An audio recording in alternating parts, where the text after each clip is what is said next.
நான் உங்களுக்கு ஒன்று எடுத்து காட்டுறேன். இந்த சாமி சிலையை பாருங்கள். நாங்கள் இங்கேருந்தே பார்த்தோம், ஒன்றுமே தெரியல ஃபோனில். ஆனால் எங்களுக்கு நேரில் தெரிஞ்சுது. சம்மர் பேலஸ் போகிறதுக்கு முன்னாடி இங்கே விக்டரி டவர்னு ஒன்று இருக்குது. இந்த டவர் 15th செஞ்சுரியில் ராணா கும்பா அவங்களோட வெற்றியை கொண்டாடத்துக்காக கட்டினதாக சொல்கிறாங்க. 1448 இந்த டவரை கட்டியிருக்காங்க. இதோட ஹைட் 37 ஃபீட்.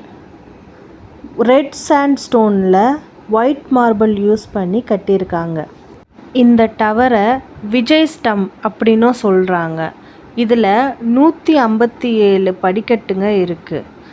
இப்போது இது மேலே போக முடியாது, க்ளோஸ் பண்ணி வச்சுருக்காங்க. இது பக்கத்துலேயே மும்மூர்த்திகள் கோயில் ஒன்று இருக்குங்க. இந்த கோயிலை 11th செஞ்சுரியில் கட்டியிருக்காங்க.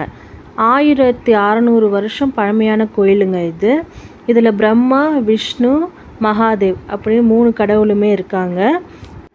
ஒரே ஒரு ஸ்டோன் வச்சு 9 ஃபீட்டில் இந்த கோயிலை கட்டியிருக்காங்க.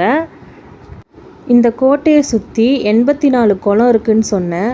அதில் ஆனால் 22 தான் இப்போது தண்ணியோடு இருக்குது. இந்த தண்ணி வெயில் காலத்தில் சில்லுனும் குளிர்காலத்தில் சூடாகவும் இருக்குன்னு சொல்கிறாங்க. இங்கேருந்து எடுக்கப்பட்ட கல்லுங்களை வச்சு தான் இதெல்லாம் கட்டினதாகவும் சொல்கிறாங்க. இந்த இடம்தான் ராணி பத்மாவதி மாஸ் சூசைட் பண்ண இடம். இந்த இடத்துல 2 சமாதி இருக்குது. சின்ன சமாதி ராஜமாதா கர்ணாவதி, பெரிய சமாதி ராணி பத்மினி.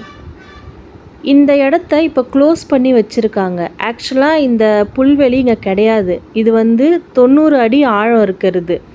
இந்த இடத்துல எல்லோரும் குப்பையெல்லாம் போட்டு அந்த இடத்த அசிங்கம் பண்ணுறதுனால இது ரொம்ப புனிதமான இடம்னு சொல்லி அதை மூடி வச்சுட்டாங்க. ஸோ இப்போ அதை நம்ம பார்க்க முடியாது. இந்த கோயிலை ஒட்டி ஒரு குளம் இருக்குது. அந்த குளம் கொஞ்சம் பெருசாகவே